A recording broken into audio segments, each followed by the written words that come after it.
L'événement, c'est un café culturel à la base de plusieurs ateliers, plusieurs thématiques.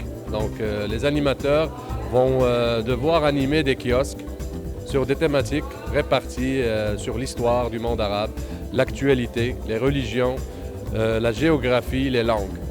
Donc, notre objectif, c'est plus une vulgarisation de l'histoire du monde arabe, que le monde sache un petit peu c'est quoi le monde arabe. Alimentation Mohamed Sbehi, vous êtes chez vous.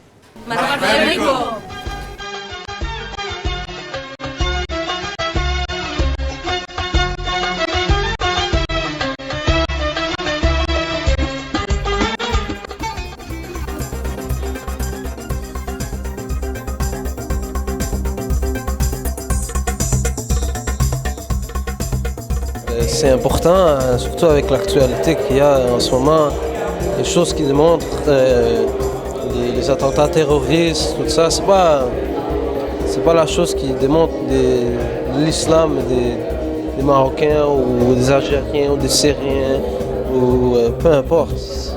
L'islam n'est pas ça, les Arabes ne sont pas comme ça. Les gens ont des mauvais préjugés sur nous et c'est pas bien. Leur montrer qu'il y a un bon côté. Qu'il y a un bon côté de tout, dans toutes les religions, peu importe la religion. Moi, c'est la première fois que j'y participe. Il y a le kiosque qui montre nos instruments, le style de vêtements. Il y a le thé, la nourriture. Il y a ici les 3 principales religions des Arabes. C'est important tout ça. Ça démontre qu'il y a beaucoup de choses diversifiées, que c'est une belle religion, puis c'est un beau peuple. Je suis venu participer pour contribuer. J'ai goûté un thé, ça faisait longtemps que je n'avais pas bu.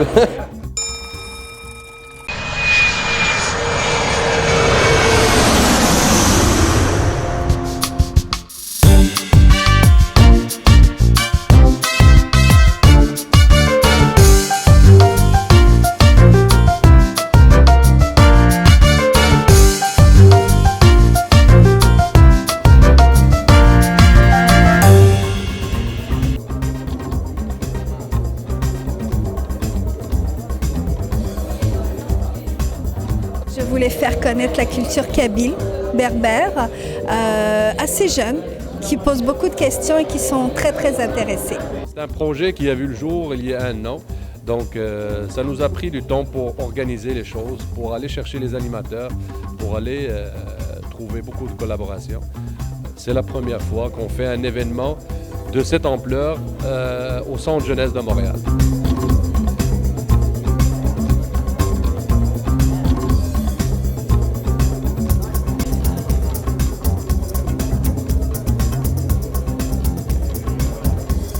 C'est le premier pas et l'objectif, c'est que cette programmation va être animée chaque année. Donc, c'est le mois arabe parce qu'à Cité des Prairies, on organise aussi l'histoire des Noirs et l'histoire des Patriotes. Donc, pour chaque automne, ça va être l'histoire du monde arabe où il va y avoir des activités comme ce qu'on fait aujourd'hui.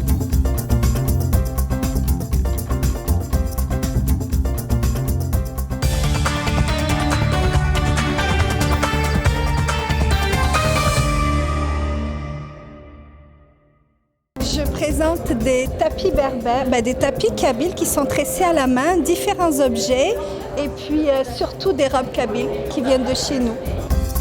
La petite couscoussière là-bas, elle a été faite par une grand-mère, sûrement ma grand-mère. Il y a des résidus à l'intérieur, donc elle a sûrement déjà dû être utilisée pour je ne sais quoi. Le tapis berbère, celui-ci, il a été tissé par ma tante quand je me suis mariée. Et celui-ci, il a été fait par ma mère.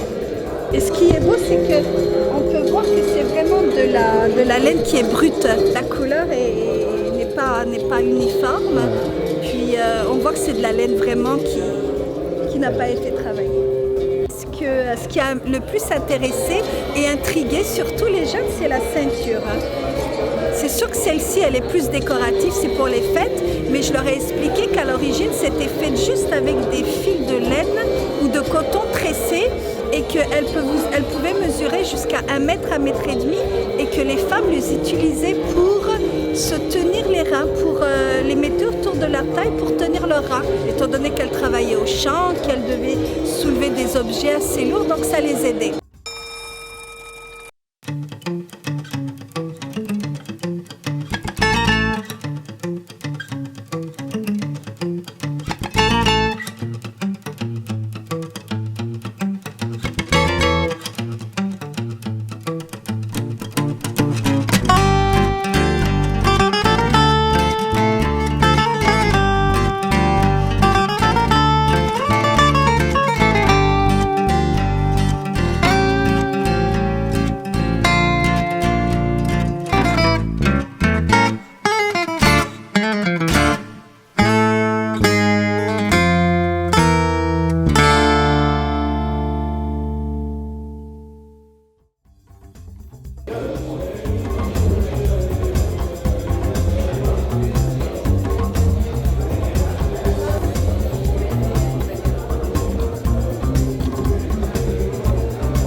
Moi j'aime bien, ça représente bien les pays, ça dit en sorte, ça fait quelque chose comme, comment je peux l'expliquer?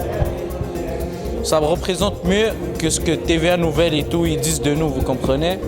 Ben, on aime bien ça, puis on veut que ça dure. Moi je répondais plus aux questions de chacun, celui qui venait pour faire le concours, parce que nous on a un concours ici pour on remplit des questions, puis il y a une pige, on va gagner des 2 sorts, des ballons de soccer, des casquettes. Et puis moi mon travail c'était répondre.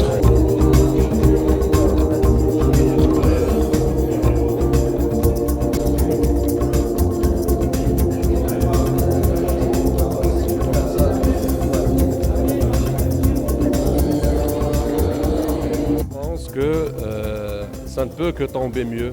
Un contexte pareil, on a toujours besoin de connaître la culture arabe partout dans le monde. Ce qui arrive présentement, ça nous incite encore plus à aller vers une vulgarisation plus soutenue de la culture arabe pour démystifier les préjugés, essayer de donner au monde une bonne image de la culture arabe et par ricochet aussi répondre aux questions qui se posent par rapport à la religion, aux diversités culturelles et aux tensions par-ci et d'autre.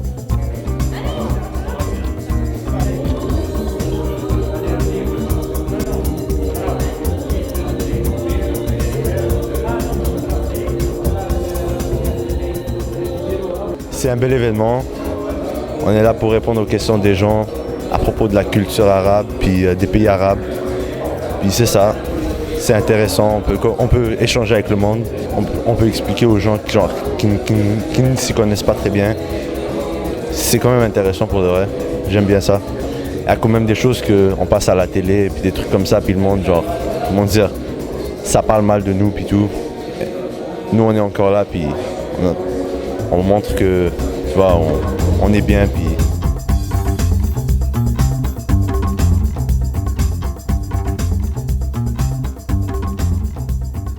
J'ai l'intime conviction que c'est notre rôle des adultes, donc qui sont issus de l'immigration, de donner l'information à nos jeunes, premièrement, de les valoriser dans leur culture et de permettre aussi aux intervenants de leur offrir des outils pour leur travail au quotidien. C'est un travail de réadaptation, c'est un travail de longue haleine et il faut commencer quelque part. Donc aujourd'hui, c'est le premier pas pour essayer de donner le message, un message positif sur la culture arabe et en même temps donner la culture aussi une bonne conception pour nos jeunes parce que la majorité de nos jeunes sont issus de l'immigration et dont la majorité d'eux sont nés ici. Donc ils ne connaissent pas leur pays d'origine. Donc l'effort, c'est un effort, on y gagne à 2 fois. En même temps, on vulgarise la culture pour nos concitoyens québécois et en même temps pour nos jeunes qui sont originaires de nos pays.